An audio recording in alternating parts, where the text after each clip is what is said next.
right guys, welcome back to Jules Creates. Today I'm going to teach you all about how to make a flat lay. Yes, that's one of those things right here where you take a photo from overhead for your social media, usually for your Instagram. But I'm teaching you how to make that, what are the best practices, how to get the best lighting, and basically how to make you rock that flat lay. Don't forget to hit that subscribe button, hit that bell, so you will be notified anytime I have a new video, which come out every single Wednesday. Don't forget as well about my free course, Amplify Your Gram. That course is going to teach you everything you learned today and more, and that is absolutely free to you. Check it out in the description box and you can get that link. Let's dig in, guys. So let's start with what is a flat lay and what are they used for. So if we open up our Instagram, we'll be able to see what a flat lay is. If you go to the hashtag flat lay, you'll open it up and you'll see all these photos. You can see it here, but all these photos where people have taken images from above,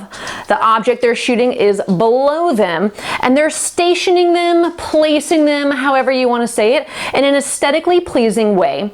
And they're using this on their Instagram to break up their feed so every single photo is not of themselves. Or someone who sells a product might want to find a good way to look at these photos. So just scrolling through, you can see here a bunch of different ways to do this, but the general idea is to take a photo from above to highlight one, maybe two items that you're putting on your Instagram. Before I get into actually showing you how this is done, I want to go over the 4 main components of what makes a great flat lay, at least in my Jules opinion. So the first one is going to be highlighting that one object. One main object, whether it's physically bigger than the other objects, you're going to have at least a handful of objects in the photo, but one of these items is going to be the one you're highlighting, the one you're really here about. We can call it a hero object, whatever you want to say, but this is the item that you're meaning to photograph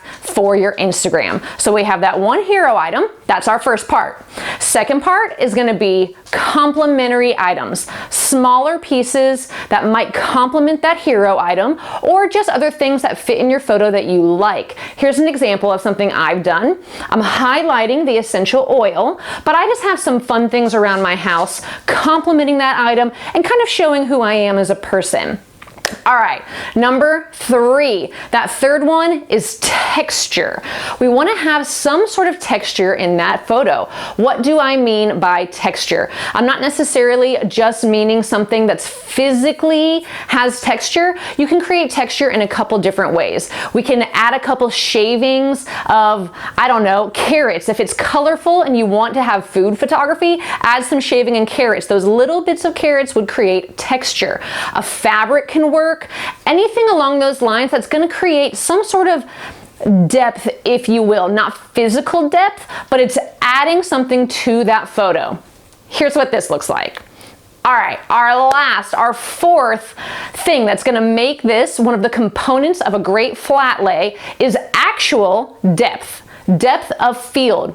What is that? That's different planes. So different planes. Here, if I'm on this plane, another plane would be up here, and another plane would be behind me. So planes of field are different levels. Think of it like bookshelves. So if you have something on this bookshelf, if you shoot from above, anything below is going to be slightly out of focus, and anything above is going to be slightly out of focus than what you are focusing your camera on. So creating depth. Now you don't have to have this fourth component, but it is something that will help make that photo look a little more professional. Here's an example of that.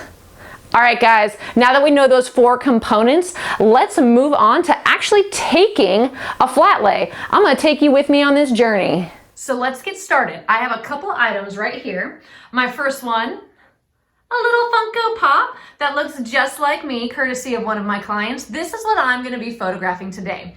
I have a couple other objects here, a couple random things that we can use in the photo, some rocks, a bunch of other good things that we can kind of use as placement along with some journals. I got some colors that are along my brand colors, along with my cute little hero object. This is going to be the one thing I'm focusing on today for my flat lay in this example. I do have some texture naturally here with my couch. I keep this on my couch as well to keep the animal hair off of it. My sister makes fun of me, but it is what it is. So I'm gonna push that to the side. I don't want to have too many different conflicting colors for my texture. I really only want one texture here, and I'm going to use my neutral couch here as the texture for this image. So for my depth, my actual physical depth of field, I have my couch up here and the floor is all the way down here. So I want to make sure that I have that depth of field by placing my object near the edge of this, so that way I can have this plane of field and that plane of field in my shot. But again, this is gonna be my hero object right here. So I place the first thing, that is my hero object. From here is when we place our other objects around that hero object. When we go to actually shoot this and you use your phone, which I'm assuming you're using here, we are going to be putting this on Instagram ultimately. If you're using this for another source, that's totally fine. But for the most part, we're thinking about Instagram in mind. So when you go to the camera, actually go to the square. Instead of having a regular photo, thumb it to the right one for square. We want to think about and visualize how this will look in that IG square. So we can hold this above and kind of see what this will look like. Once I have an idea of what the main thing will look like with our depth, so if I take it closer to the edge, that's where I can kind of see two planes of field. So I would want to add a couple things to this to see how it looks. So let me add some rocks. These colors are really in my brand colors as well. I have some purples, some blues, and one pink. So I can add that. So here I have one main object and some tiny complementing items.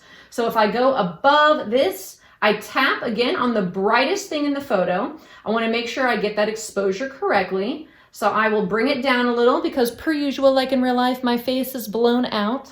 And then I take that photo and you can kind of see how that's going to look. Here we go.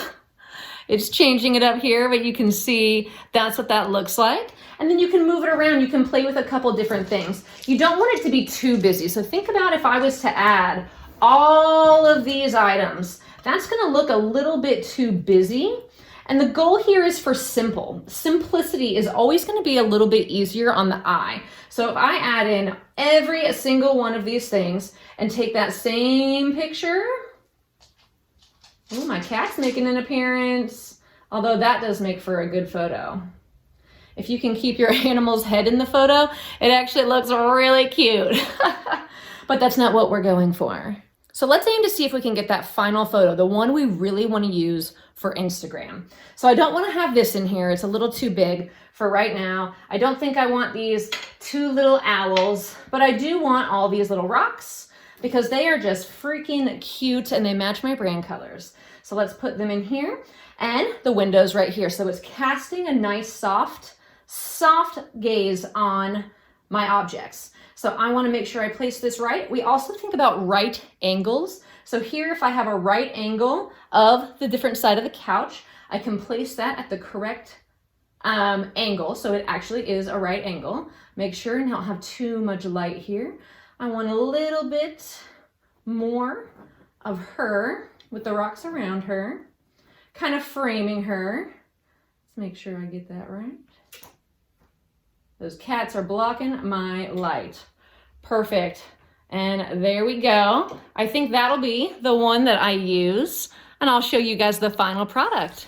So now that you've seen how it's done, let's recap a little on some of those tips for actually placing those items and taking that photo. First, we make sure we're by that window. Second, we have one item we're focusing on the most. Third, we have complementary items. Fourth, we have that depth. We make sure we arrange them. That is trial and error. You get to see what looks good for you and just go with your gut on that. We make sure we shoot in that square on Instagram. Yes, you can post a larger image on Instagram, but it's going to be viewed in your grid in that square format. So think about it in that square format originally as you're placing it, because that's how everyone else is going to see it. When we take that photo, that phone should stay straight. Try not to tip it when you take that photo. Hold it as straight as you can. We keep adding those brand colors, so try to keep all those complementary items in your brand colors, or at least complementary of that hero object. And lastly, as you kind of saw, I had a neutral backdrop. What I had all of my objects on, my main hero object and my complementary, that was my texture in this photo along with those little rocks, but that main backdrop was a little more neutral. It was a gray couch within my depth of field, had a little pop of color behind it, or below it rather. But make sure we have a neutral backdrop for that main part, usually a white, a gray, a beige, anything along those lines. If you have darker brand colors, maybe even a black or a dark gray, but think about more neutral. You want your main object to pop off of that background by having that neutral backdrop. So I want to hear from you. What do you want to learn about? Drop any questions you have about taking pictures with your cell phone in the comments below. Anything you want to learn, I will make a video on it just for you. Drop it below and I will get started on that for you. If you like this video, don't forget to hit that subscribe button. Also hit that bell so you'll know anytime I put out a new video.